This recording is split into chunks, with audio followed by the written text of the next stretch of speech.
नमस्कार, आप सबका बहुत बहुत स्वागत है ग्राम पंचायत चुनाव चैनल पर। आज की वीडियो में हम यह जानेंगे कि 5 साल के कार्यकाल में एक प्रधान कितने पैसे कमा लेता है और कितने पैसे बचा लेता है। और साथ में यह भी जानने की कोशिश करेंगे कि लोग ऐसा क्यों कहते हैं कि एक बार प्रधान बन जाओ, उसके बाद जीवन भर बैठकर खाओ, कोई दिक्कत नहीं आने वाली है। इस बात का भी जवाब आपको इसी वीडियो के अंदर मिलेगा। इसके अलावा हमारा तीसरा टॉपिक रहेगा कि एक प्रधान के पास कुल कितने खाते होते हैं, यानी एक ग्राम प्रधान के पास कुल कितने खाते होते हैं जिसमें सरकार की तरफ से पैसे आते हैं। यह भी हम लोग इसी वीडियो के अंदर जानेंगे।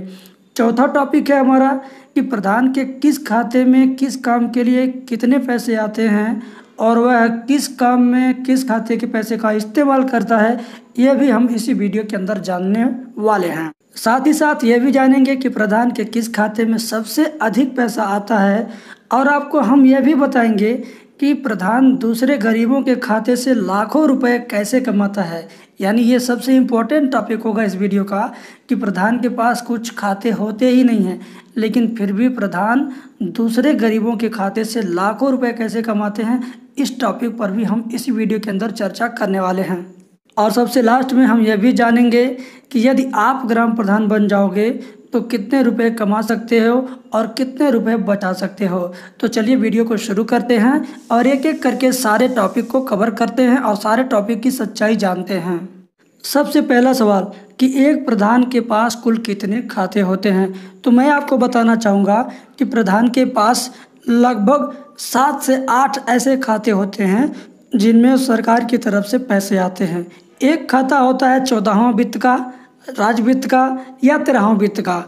तो ये खाता सबसे बड़ा खाता होता है और इसी खाते में सबसे अधिक पैसे आते हैं और सर्वाधिक प्रधान केवल इसी खाते के इस्तेमाल से गांव के समस्त कार्य करवाते हैं और अपने लिए भी समस्त बचत करते हैं। दूसरा खाता है नरेगा का। तीसरा है स्कूल में मिड डे मील से संबंधित जो भोजन बनाने के लिए जो सामग्री खरीदने के लिए जो पैसे आते हैं वहाँ पर है, और गांव में चौकीदारी के लिए है। इसके अलावा बहुत सारे ऐसे छोटे छोटे खाते हैं जिनका उपयोग प्रधान जी करके गांव के लिए काम करवाते हैं। लेकिन सबसे बड़ा खाता, सबसे हैवी खाता जिसमें 95% धन आता है वो है 14वां वित्त और राज्य वित्त वाला। मैं आपको इसके बारे में पूरी डिटेल से बताने वाला हूं और अंतिम में ये ज़रूर आपको बताऊंगा कि कितने पैसे ये बचत करते हैं, कितने कैसे क्या करते हैं। आपका ये भी सवाल था कि किस खाते में किस काम के लिए पैसे आते हैं। तो मैं आपको बताना चाहूँगा कि 14वां वित्त वाले खाते में नाली निर्माण से संबंधित पैसे आते हैं, नाली मरम्मत से संबंधित, खड़ंजा निर्माण से, खड़ंजा मरम्मत से, CC road, interlocking, street light, solar light, सफाई किट, डस्टबिन, प्राइमरी स्कूल में बाउंड्री वाल, प्राइमरी स्कूल में कायाकल्प, रीबोर, हैंडपम्प मरम्मत एंड नया हैंडपम्प लगाना। ये सारी चीज़ें करवाने के लिए 14वां वित्त वाले खाते में पैसे आते हैं। और यही खाता एक ऐसा खाता है जिसमें लगभग 95% धन आता है। अगर ये पूछा जाए कि किस खाते में सबसे अधिक पैसे आते हैं तो इसका ये जवाब होगा कि 14वां वित्त वाले खाते में सबसे अधिक पैसे आते हैं। सबसे पहले हम ये जान लेते हैं एक अनुमान के तौर पर, एक आंकड़े के तौर पर कि एक ग्राम पंचायत में कुल कितने रुपए आते हैं। तो मैं आपको बताना चाहता हूँ कि एक ग्राम पंचायत अगर 2000 वोटरों का है, देखिए ग्राम पंचायत में जो धन आता है वह वोटरों की संख्या पर आता है। वोटरों की संख्या का एग्जैक्ट कोई फार्मूला नहीं है, लेकिन एक अनुमानित फार्मूला है कि यदि मान लीजिए कि आपके ग्राम सभा में 2000 वोटर हैं तो प्रतिवर्ष आपके ग्राम सभा की तरक्की के लिए लगभग 1 करोड़ रुपए तक आपके ग्राम सभा में आपके प्रधान जी के खाते में आएंगे और 5 साल में 5 करोड़ रुपए आएंगे समस्त कार्यों को करवाने के लिए। समस्त मद में जितने भी खाते हैं समस्त खातों का मिला जुला करके 5 करोड़ रुपए 2000 वोटरों की जनसंख्या वाले ग्राम सभा में 5 सालों में आते हैं। तो अब ये बात आ जाती है कि नरेगा में कितनी आ जाती है। तो नरेगा की बात करें तो नरेगा केवल मजदूरी वाली चीज़ है, गरीबों को मजदूरी का पैसा नरेगा के थ्रू दिया जाता है। तो 2000 वोटरों की यदि आपकी ग्राम सभा है तो एक साल में लगभग 8 से 10 लाख रुपए मजदूरी लगभग आ जाती है। यानी रोजगार अगर आप दे रहे हैं, प्रधान जी रोजगार दे रहे हैं, लोगों को काम करा रहे हैं, तो लगभग ये पाया गया है कि 8 से 10 लाख रुपए प्रति वर्ष केवल मजदूरी हो गया। तो अगर इसी तरह से 5 साल की बात कर लें तो 40 से 50 लाख रुपए 5 साल में केवल मजदूरी चली आती है नरेगा के माध्यम से। और 14वां वित्त वाले खाते में जिसमें समस्त प्रकार के काम करवाए जाते हैं, नाली खड़ंजा तमाम चीज़ें, तो उसका भी लगभग 5 सालों में 4 करोड़ रुपए, यानी कुल मिला जुला कर जो मैंने बताया कि 2000 वोटरों की ग्राम सभा है, तो 5 साल में 5 करोड़ रुपए के आसपास का अमाउंट उस ग्राम सभा में आता है।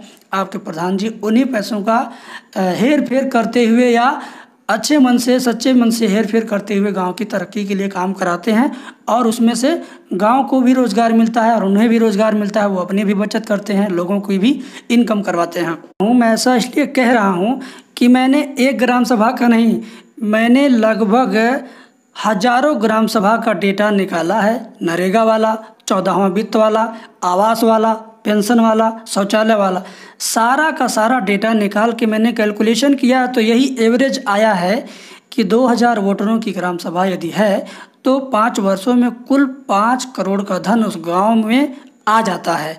5 करोड़ से कुछ ज़्यादा भी हो सकता है, कुछ कम भी हो सकता है, ये एग्जैक्ट आंकड़ा नहीं है, लेकिन एक अनुमानित आंकड़ा है जो लगभग 99% सही है। अब यहाँ पर बात यह आती है कि प्रधान कैसे इतनी ज़्यादा बचत करता है कि एक ही बार के कार्यकाल में, यानी एक ही बार प्रधान बनने के बाद उसके पास पता नहीं कितने गुना अधिक धन और संपत्ति हो जाती है।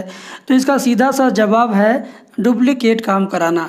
बहुत सारे ऐसे प्रधान हैं, लगभग 80% से अधिक ऐसे प्रधान हैं जो अगर खरंजे का काम करवाएंगे, नाली निर्माण का काम कराएंगे, तो मान के चलिए यदि 5 लाख का बजट है उसके काम में, उस काम को कराने में 5 लाख रुपए का बजट टोटल आता है शुरुआत से लेकर अंतिम तक, तो वह उसमें इतना डुप्लीकेट काम कराएंगे कि लगभग 2.5 लाख रुपए ही लागत आएगी, बाकी का 2.5 लाख रुपए वो बचत कर लेंगे। यानी सीधे वो 50% और 40% बचत कर लेते हैं हर एक काम में, चाहे वो खड़ंजे का काम हो, चाहे नाली निर्माण का काम हो, चाहे खड़ंजा मरम्मत का काम हो, चाहे इंटरलॉकिंग का काम हो, चाहे सीसी रोड का काम हो। यहाँ तक कि ये भी पाया गया है कि बहुत सारे ऐसे प्रधान हैं जो फर्जी बिल, यानी उन्होंने ईंट खरीदी है, इसकी फर्जी बिल लगा करके पैसे निकालेंगे, जबकि ईंट वो खरीदते ही नहीं हैं। तो ऐसे धोखाधड़ी करने वाले बहुत सारे प्रधान जी लोग हैं जो एक ही बार के कार्यकाल में प्रधान बनने के बाद पूरा जीवन भर बैठकर खाने के लिए कमा लेते हैं। यदि आप किसी प्रधान से पूछेंगे कि कितने पैसे आते हैं आपके लिए, कितना आप बचा लेते हैं, कितना आप कमा लेते हैं, तो वो रोना रोएंगे कि 3500 रुपये मानदेय मिलता है 5 महीने पर, 3 महीने पर, 4 महीने पर कभी कभी मिलता है। और उनसे आप यदि ये पूछ देंगे कि क्यों आप तब चुनाव के टाइम में 15 से 20 लाख रुपए बांट करके दारू बांटते हैं और पैसे बांटते हैं, कंबल बांटते हैं, जो भी बांटते हैं, तो जब इतने कम इनकम है, इतनी कम कमाई है, तो आप चुनाव के टाइम पर इतना ज़्यादा क्यों बांटते हैं लोगों में, कहाँ से लाते हैं? तब उनके पास इस बात का जवाब नहीं रहेगा। अब बात आती है कि चलिए जान लेते हैं कि कैसे प्रधान दूसरे के खाते से लाखों रुपए कमा लेते हैं। जैसे मान लीजिए उदाहरण के तौर पर गांव में प्रधानमंत्री आवास आता है और उसके बदले 1,30,000 रुपये गरीबों को दिया जाता है। तो प्रधान जी, कुछ ऐसे भी प्रधान जी लोग हैं जो गरीबों को 1,30,000 रुपये का लाभ दिलवाने के लिए उनसे वसूली के नाम पर, घूस के नाम पर 20,000 रुपये ले रहे हैं और यह कह रहे हैं कि ये 20,000 रुपये ऊपर लगेगा, अधिकारियों को दिया जाएगा, तमाम जगह खर्चे हैं, तमाम जगह घूस दिया जाएगा, 20,000 रुपये आप पहले ही जमा कीजिए, उसके बाद आपका आवास आपको मिलेगा, और तमाम डॉक्यूमेंट भी ले लेते हैं। तो इससे गरीब सोचता है कि 1,30,000 मिलेगा, यदि 20,000 दे दिया गया तो वह 20,000 रुपये दे देता है। तो प्रधान जी क्या करते हैं? प्रधान जी इसमें से मात्र 5,000 रुपये ऊपर के लोगों में बांटते हैं, बाकी 15,000 रुपये वो अपने पास रख लेते हैं। तो मान लीजिए इस तरीके से वह 100 आवास में अगर कर रहे हैं, गांव में यदि 100 आवास आ गया और वह 15,000 रुपये प्रति आवास कमा रहे हैं, तो 15,000 गुणे 100 करेंगे तो ये हो जाएगा सीधे 15 लाख, यानी सीधे 15 लाख रुपये प्रधान जी की बचत हो गई। तो इस तरीके से अपने पास खाता न होते हुए भी गरीबों के खाते में जाने से पहले ही गरीबों से कमा लिए। ये जो प्रधानमंत्री आवास का पैसा है ये सीधे गरीबों के खाते में जाता है, तो प्रधान जी खाते में से कैसे कमाएंगे?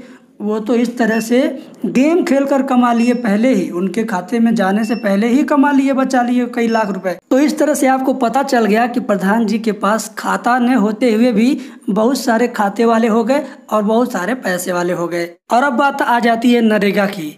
नरेगा में भी पैसा सीधे मजदूरों के खाते में जाता है, लेकिन कुछ खराब नीयत के प्रधान जी लोग ऐसे जगह मजदूरों का खाता खुलवाते हैं जहां से कोई भी पैसे निकाल ले, किसी के भी खाते में चाहे जितने पैसे आए वो निकाल करके कुछ अपने पास रख लेंगे, कुछ उनको दे देंगे।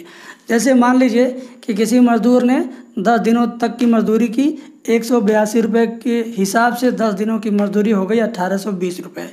अब उस गरीब के खाते में से 1820 रुपये निकाल लिए गए और उसको ले जा कर के 500 रुपये पकड़ा दिए गए और 1320 रुपये अपने पास रख लिए गए। तो ये खाता गरीब का है, लेकिन उस खाते का पैसा कौन खाता है? ये खाते हैं जो खराब नीयत के प्रधान जी हैं। तो मैं सभी प्रधानों को एक ही पलड़े पर रख करके नहीं तौल रहा हूँ, मैं उन ऐसे खराब नीयत के प्रधानों के बारे में इस वीडियो को बना रहा हूँ जो लोग ऐसा कर रहे हैं। यदि आप अच्छी नीयत के हैं, यदि आप सकारात्मक सोच के हैं, तो आप बधाई के पात्र हैं। और आपको मैं यहीं से दुआ देना चाहता हूं कि आप हमेशा प्रधान रहें, हमेशा गांव की तरक्की के लिए, गांव की खुशहाली के लिए, गरीबों की मदद के लिए अपने इस पद पर हमेशा आप बने रहें। लेकिन ऐसे लोग जो केवल अपनी सोचते हैं, अपनी सेकते हैं, दूसरे के खाते को भी अपने खाते जैसा इस्तेमाल करते हैं, ऐसे लोग प्रधानी से दूर रहें तो यही ज़्यादा बेहतर होगा। मैं यह बात उन प्रधानों के लिए कह रहा हूं जो नीयत से खराब हैं, यानी जिनकी नीयत अच्छी नहीं है, जिनकी नीयत गांव की तरक्की करने की नहीं है, जिनकी नीयत केवल ऐसी है जो खुद की तरक्की के लिए चुनाव लड़े और खुद की तरक्की के लिए काम कर रहे हैं और खुद की तरक्की के बारे में ही सोच रहे हैं। मैं ऐसे प्रधानों का नाम बिल्कुल नहीं ले रहा हूँ, ना ही ऐसे प्रधानों को कह रहा हूँ जो ईमानदार छवि के हैं, जिनकी नीयत साफ़ सुथरी है। मैंने कहा कि 80% प्रधान ऐसे हैं जो इस तरह का काम करते हैं। और मैंने ये भी कहा है और मैं ये भी कह रहा हूँ कि 20% या 15% ऐसे प्रधान हैं जो सरकार द्वारा निर्गत किए गए धन को गांव में बड़े ही अच्छे से इस्तेमाल करके गांव की तरक्की के लिए बहुत सारा काम करवाए हैं, जो अपनी बचत बिल्कुल नहीं किए। जो भी पैसा आया, जो भी पैसा वो मंगाए, जो भी पैसा शासन से मांगे, उस पैसे का 100% उपयोग गांव की तरक्की के लिए करवा दिए। तो मैं ऐसे प्रधानों को अपनी तरफ से बहुत बहुत धन्यवाद बोलना चाहता हूं, ताकि ये प्रधान इसी तरीके से गांव की उन्नति के लिए, गांव की तरक्की के लिए, ज़िले की तरक्की के लिए, प्रदेश और देश की तरक्की के लिए इस तरह से काम करते रहें और हमेशा प्रधान बनते रहें। दूसरी बात, इसी तरह से शौचालय वाला खेला प्रधान जी लोग खेल रहे हैं। शौचालय वाला खेला 12,000 रुपये गरीब को मिलने हैं, जिसमें से कहीं कहीं पर केवल 4,000 रुपये घूस के तौर पर प्रधान जी लोग ले लेते हैं, कहीं पर 3,000 रुपये, कहीं पे 2,000 रुपये। तो ये घूस के नाम पर ले रहे हैं। उसमें से बहुत थोड़ा अमाउंट पता नहीं ऊपर देते हैं कि नहीं देते हैं, बाकी तो सारा रख ही लेते हैं। उदाहरण के तौर पर यदि मान लीजिए कि आपके प्रधान जी गांव में 100 शौचालय बनवाए, तो अगर एक शौचालय के पीछे उन्होंने 3,000 रुपये लिया, तो ये मान के चलिए कि उन्होंने 3 लाख रुपये बचा लिया। तो ऐसे बहुत सारे ऐसे खाते हैं, बहुत सारी ऐसी योजनाएं हैं जिनमें प्रधान जी का खाता न होते हुए भी वो पैसा उन्हीं का हो जाता है। अब इस वीडियो के अंतिम में हम ये भी जानने की कोशिश करेंगे कि यदि आप प्रधान बन जाएंगे तो आप कितने रुपए कमा सकते हैं और कितने रुपए बचा सकते हैं। तो देखिए, इसका सीधा सा फंडा है कि आप यदि प्रधान बन जाएं तो एक अच्छी नीयत और एक अच्छी सोच के साथ प्रधान बने। आप कहीं पर भी ऐसा न करें कि घूस के नाम पर ज़्यादा पैसे ले लें, या कहीं खर्च न होने के बाद भी फर्जी वाला खर्च दिखा करके आप पैसा कमाने की कोशिश करें। आप गांव के मुखिया बने तो गांव की तरक्की इतना ज़्यादा कर दें, इतना ज़्यादा कर दें कि आपकी बेईमानी के बारे में कोई भी व्यक्ति सोच ही ना पाए, कोई भी व्यक्ति आप पर उंगली ना उठा पाए, कोई भी व्यक्ति आपको ये ना कहे कि इन्होंने बहुत पैसा बचा लिया।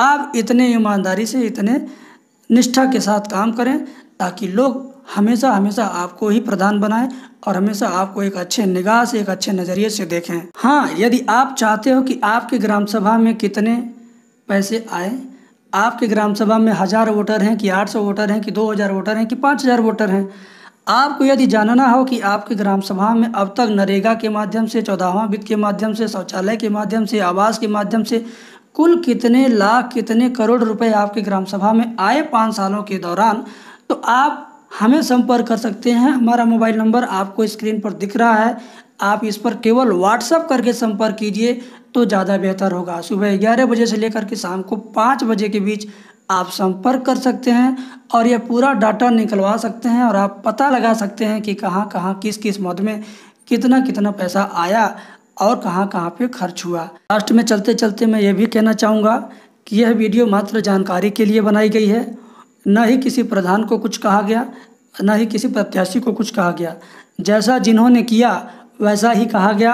अगर आप अच्छे प्रधान हैं, सच्चे प्रधान हैं, तो आपको मेरी बात नहीं चुभेगी, और यदि आप अच्छे नहीं हैं, यदि आपकी नीयत में खोट है, तो आपको मेरी बात ज़रूर चुभेगी।